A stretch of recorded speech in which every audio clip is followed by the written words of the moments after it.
अध्यात्म विज्ञान कोई धर्म या संप्रदाय नहीं है, ये स्पिरिचुअल साइंस है जो कुदरत के कानून पर आधारित है। ये विज्ञान पूरे ब्रह्मांड के सभी रहस्यों को उजागर करता है और जीवन के सभी पहलुओं को समझने के लिए एक नई दृष्टि देता है। इसी को आर्ट ऑफ विजन कहते हैं, दुनिया को देखने की एक नई दृष्टि, जो अध्यात्म विज्ञानी परम पूज्य स्वामी श्री कमलेशानंद जी के निर्देशन में सनातन सत्य का अनुसंधान कर हमारे जीवन को प्रकाशित करे। जय सच्चिदानंद। एक वस्तु ध्यान रखवानी के जे આજે છે શરીર સહિત સત્તા સંપત્તિ સંબંધ અને સાધન એનો હિસાબ 25 30 40 50 વર્ષથી વધારે નથી અને તે દિવસે કમ્પલસરી છોડવાનું છે। આ કુદરતનો કાનૂન છે, આમાં ઓપ્શન નથી। યસ કે નો? તો જે કમ્પલસરી છોડવાનું છે એને આજે મારું નથી એવું માનવામાં શું વાંધો છે? છોડવાનું તો કહેતો જ નથી, માનવાનું કહું છું। વેલ્યુ 0 નો મતલબ શું થાય? મારું નથી। ત્યાગ કરવાનું ક્યાં કીધું આપણે? યાદ આવ્યું કે નહીં? છોડવાનું કમ્પલસરી છે। પછી આજે તો હું ખાલી સમજવાની જ વાત કરું છું અને આજથી તમે એની વેલ્યુ 0 કરશો તો જ્યારે છોડવાનું આવશે ત્યારે કોઈ તકલીફ નહીં થાય। હું ખાલી દ્રષ્ટિની જ વાત કરું કે દ્રષ્ટિમાં વેલ્યુ શું કરો? બસ। ત્યાગ કરવાનું ક્યાં કીધું આપણે? એને વૈરાગ્ય કહેવાય। શું કહેવાય? ત્યાગથી સંસાર છે, વૈરાગ્યથી મોક્ષ છે। આ બધા અમારા વાક્યો છે। બધા 100 વાક્યો રોજે આવે છે, બધા વાંચતા હશે। એવરીડે આવે છે એક એક વાક્ય, 1500 ઉપર થઈ ગયા છે। રોજ એક એક વાક્ય 100 વાક્ય આવે, નાનું હોય, શોર્ટ, એકદમ 2-3 લીટી। બધું સમજો તો ખબર પડે। અત્યાર સુધી આપણે આધ્યાત્મને વિજ્ઞાન તરીકે સમજ્યા જ નથી। ધર્મ તરીકે સમજ્યા, વિજ્ઞાન તરીકે નથી સમજ્યા। પછી કેવી રીતે સમજાય? દાદા ભગવાનને પોતાને કેવું પડ્યું કે આ બધા મેં આ બધાને કહું છું ને, આ બધા પાડાને વેદ ભણાવું છું કે છે। દાદા ભગવાને કીધું છે। હવે ઓછામાં ઓછું 25 વખત સાંભળ્યું। સમજાય છે? આ બધા માઇનસ માર્ક વાળા છે। શું કહું? વિજ્ઞાન કે છે દાદા ભગવાન તો મહાજ્ઞાની હતા, પણ એમને જે સર્કમસ્ટાન્સીસ મળ્યા એવા ના મળ્યા કે જે લોકોને વિજ્ઞાનમાં ઇન્ટરેસ્ટ। સમજાય છે? આ બધી આપતવાણીઓ વાંચો, બધા પ્રશ્નો શું છે? અમારે શું કરવાનું? અમારે શું કરવાનું? અમારે શું કરવું? કોઈ છૂટું પડવાનું પૂછતા જ નથી। કરવાનું શું? કરવાનું શું? જ્યાં કંઈ પણ કરવાનું છે ત્યાં સંસાર છે, ત્યાં મોક્ષનો માર્ગ નથી। દાદા ભગવાનનો આપતો સૂત્ર, જ્યાં કંઈ પણ કરવાનું છે ત્યાં સંસાર જ છે, મોક્ષ નથી। આ બધું સમજાય તો શું કરે પછી? ને પ્રશ્નો બધા કરવાના પૂછે છે, તમે જુઓ। સમજાય છે કે કોઈ ના સમજે તો શું કરે? સમજાય છે ને?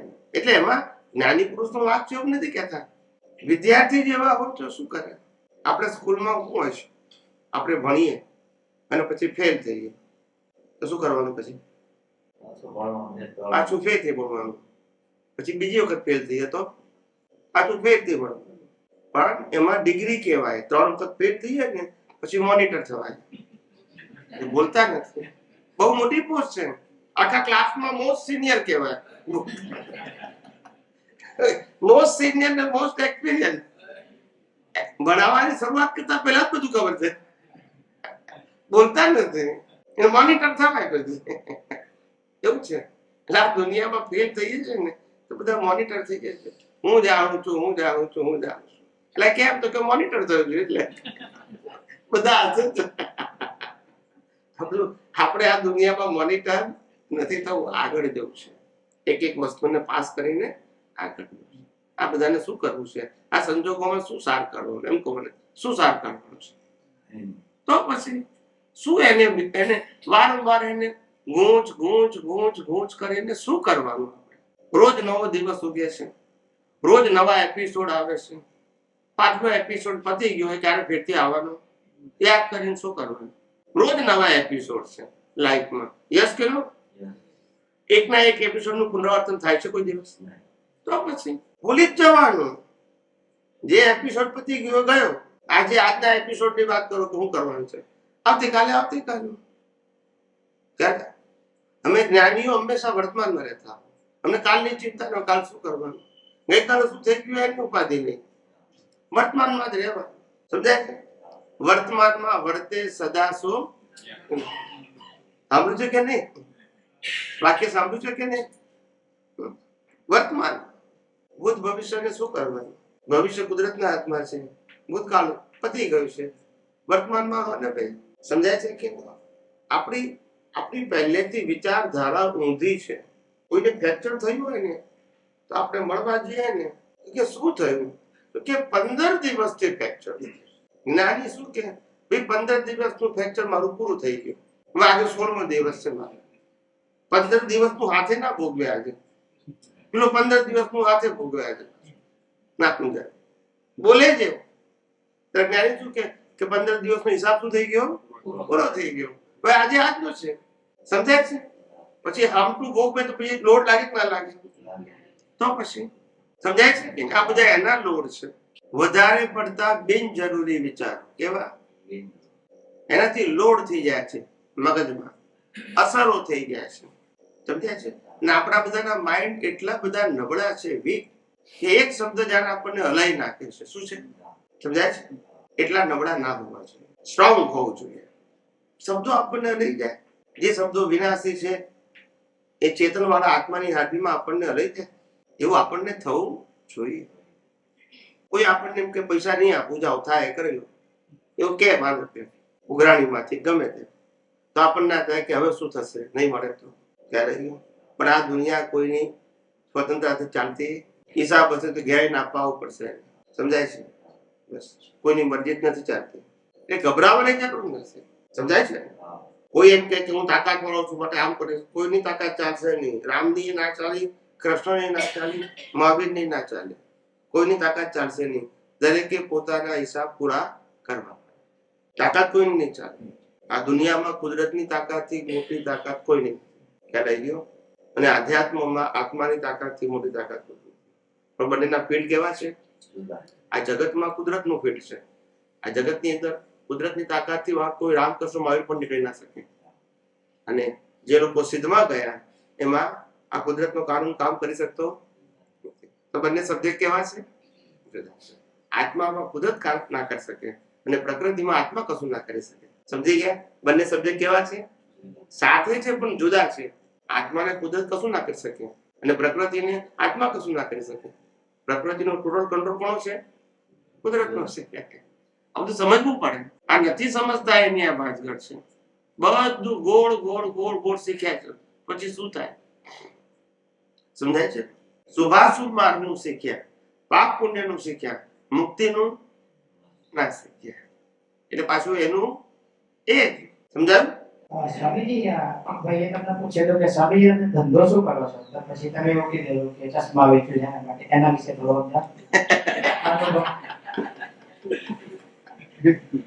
એ તો એક મહાત્માએ પૂછ્યું છે કે સ્વામીજી તમે શું ધંધો કરો છો? મેં ચશ્મા વેચું છું. ચશ્મા એટલે દ્રષ્ટિ આપું છું, પેલા ચશ્મા નહીં. બરાબર. શુદ્ધાત્માને કુદરતી રચના એની દ્રષ્ટિ આપું છું, એ ચશ્મા. બે દ્રષ્ટિ આપું છું, ચશ્મા. ખ્યાલ આવે? લોકો અજ્ઞાનના ચશ્મા આપે છે, હું વિજ્ઞાનના ચશ્મા આપું છું. બસ દ્રષ્ટિ બદલવાના. ખ્યાલ આવે? અને આત્મા 4-5 પ્રકારના છે. વ્યવહાર આત્મા, શુદ્ધ આત્મા, લાઈવ આત્મા. આમાં ગુજવાળો થઈ જાય છે. આપણે કયો આત્મા પકડવો? મૂળ આત્મા એ શુદ્ધાત્મા છે અને પુરુષાર્થ કરનારો આત્મા એ પ્રતિષ્ઠિત આત્મા છે. અને પ્રકૃતિ જે છે એ મિકેનિકલ આત્મા છે. મિકેનિકલ એટલે કુદરતને તાબે. આપણે મૂળ આત્મા છીએ, શુદ્ધ આત્મા. આપણે શુદ્ધ આત્મા છે કાયમ માટે. અને બાકીના બે અવસ્થા રૂપે છે. મિકેનિકલ આત્મા અને પ્રતિષ્ઠિત આત્મા એ બંને અવસ્થા રૂપે છે અને શુદ્ધ આત્મા કાયમનો છે.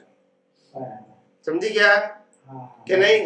ના, બરાબર છે. એટલે 4-5 આત્મા, વ્યવહાર આત્મા, દર્શન વાળો આત્મા, પ્રતિષ્ઠિત આત્મા, બધું ગુજવાળો થઈ ગયો, બધું ભેગું ખીચડી જેવું થઈ ગયું આત્મા. એટલે પછી બહુ આગળ કરો તેવું થાય.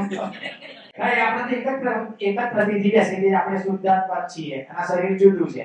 એટલું આપણે ધ્યાન રાખવાનું છે, કારણ એ જુદો ને આપણે જુદા.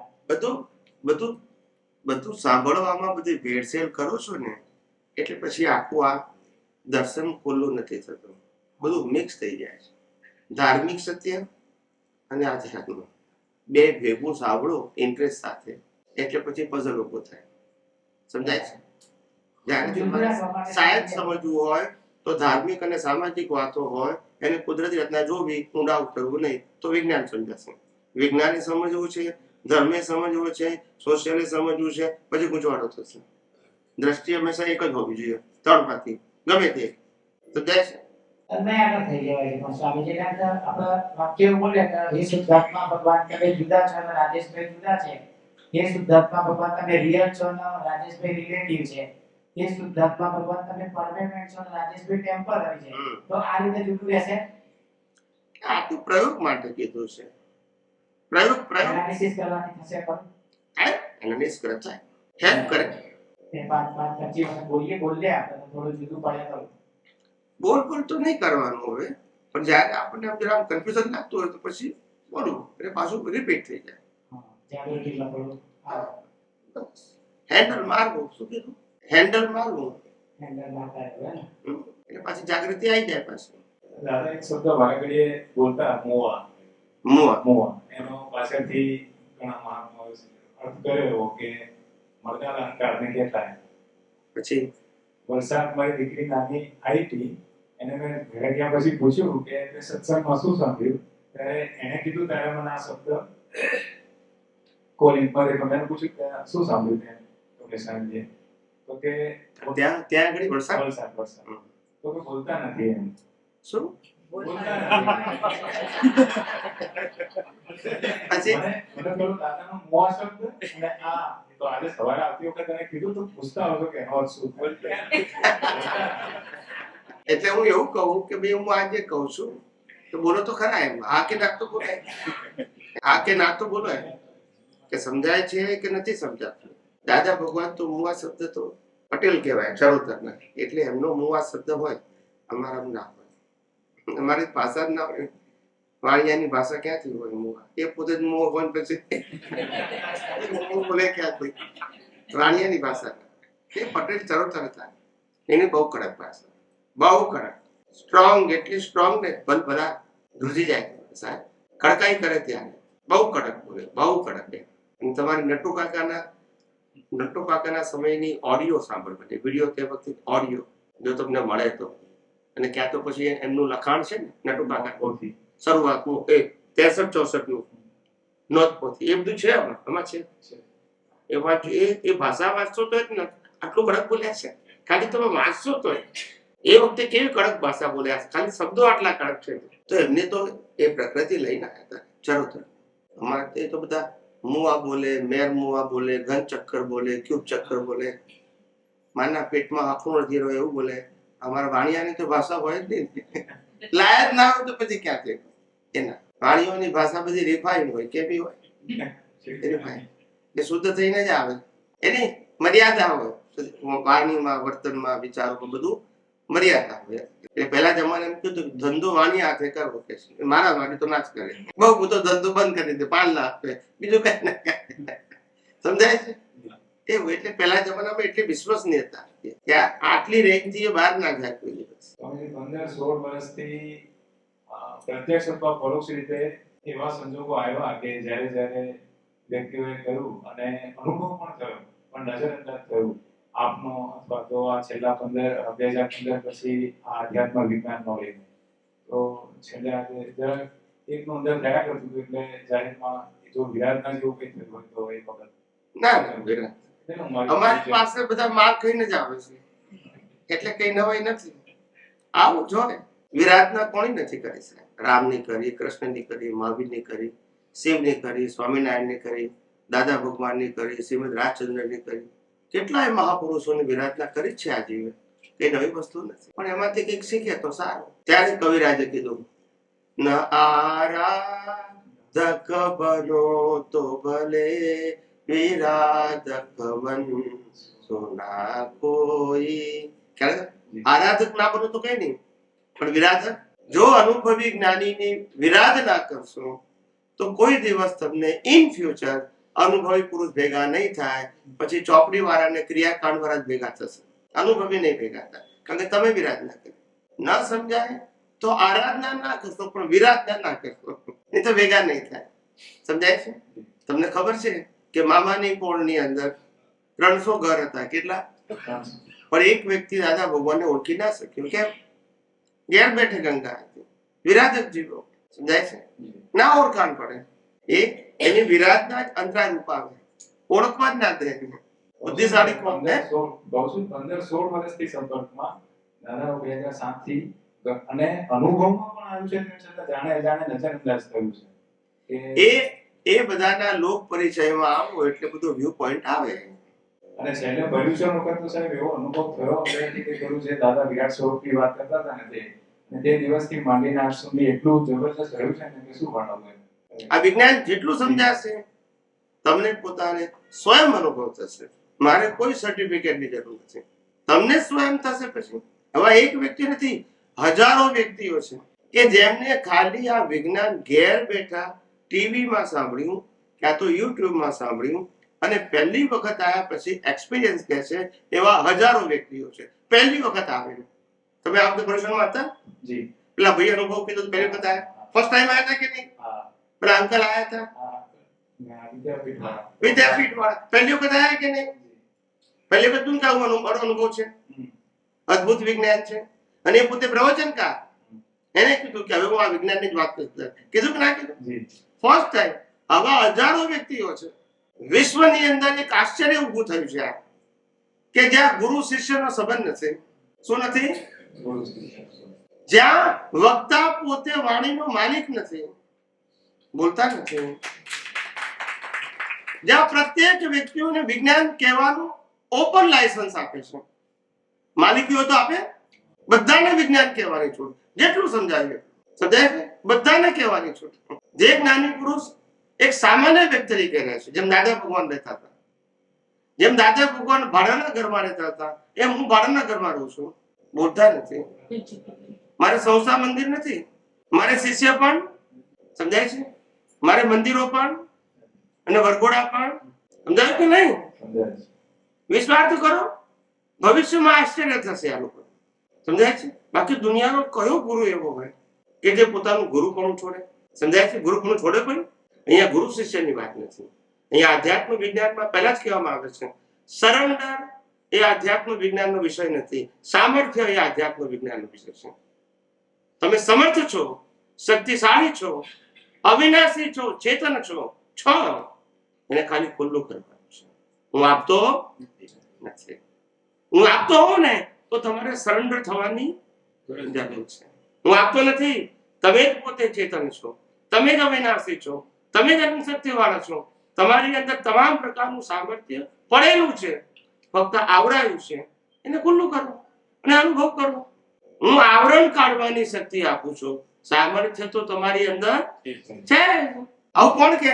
જેને શિષ્ય કરવા હોય કે ભવિષ્યમાં આશ્ચર્ય થશે. જ્ઞાની પુરુષ દાદા ભગવાનની પરંપરામાં એક પણ વ્યક્તિ એવી નથી દાદા ભગવાન પછી કે જેની પોતાની કિતાબ લખાઈ હોય, આધ્યાત્મ વિજ્ઞાનની કિતાબ હોય કે યસ કે નો? કોઈની કિતાબ છે? જે કિતાબ દાદા ભગવાન નહીં જોડે. યસ કે નો? કનુ દાદાની પણ કિતાબ છે, પણ શેની છે?